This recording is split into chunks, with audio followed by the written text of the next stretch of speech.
In this video, we're going to prove an important fact about integrals of sequences of functions. So the theorem is, suppose that you have a uniformly convergent sequence of continuous real-valued functions on the closed interval a to b, then the integral from a to b of the limit of f of x, f sub n of x, as n goes to infinity, is equal to the limit of the integral of a to b, the integral from a to b of f sub n of x. So the integral of the limit is equal to the limit of the integrals, as long as the sequence is uniformly convergent. So this is an important theorem that shows up in power series. And it's responsible for allowing you to integrate term by term in a power series. So let's prove this fact. So let f be the limit of the f sub n. Okay. Now the fn's are continuous.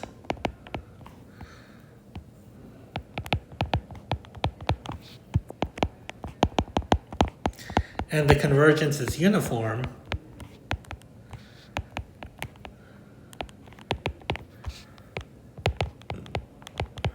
Well, we know that the limit of a uniformly convergent sequence of continuous functions is continuous. So f is continuous, and hence integrable.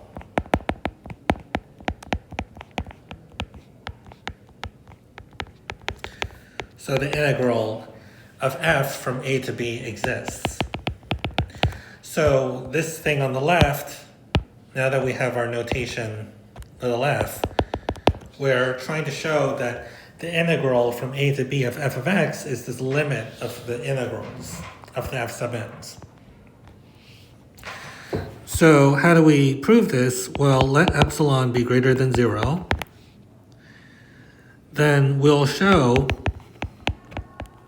that there exists some positive integer capital N such that for all little n greater than capital N, the absolute value of the integral from a to b of f minus the integral from a to b of f sub n is less than or equal to epsilon. Well, why would this prove the result? Well, if we know this, then this would mean that the limit as n goes to infinity of the thing inside the absolute values is equal to 0, right? Because this is exactly what it means to say that the limit as n goes to infinity is 0, that for all epsilon there exists some positive integer capital N such that for all little n greater than n, this thing in absolute value that you're taking the limit of is less than epsilon, or less than or equal to epsilon, same thing. Okay. And then once you know this, then we just take the limit, right? We have the limit of the difference, but then this this expression doesn't involve n. So what we end up getting is that the integral from a to b, and you add the limit to both sides, so it's the limit of the integral of the f sub n, which is what you want to show. Okay, well, so we let epsilon be greater than 0, then by the definition of uniform convergence,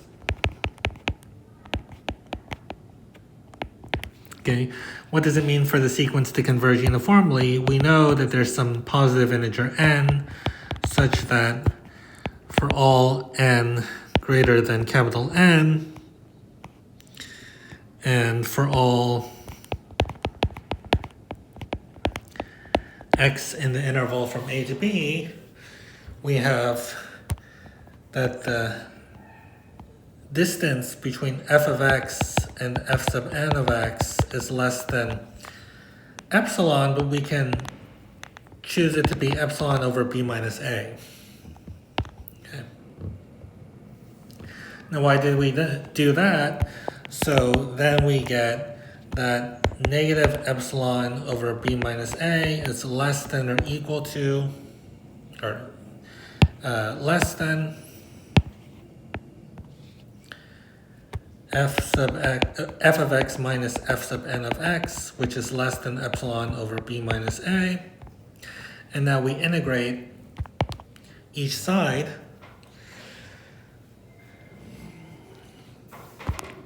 from a to b, and when we do that, we get negative epsilon on the left, and we get less than or equal to the integral from a to b, f of x minus f sub n of x is less than or equal to epsilon.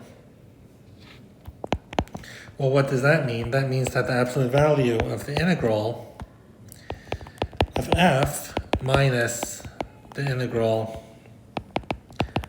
of f sub n, that this absolute value is less than or equal to epsilon, which is exactly what we wanted to show.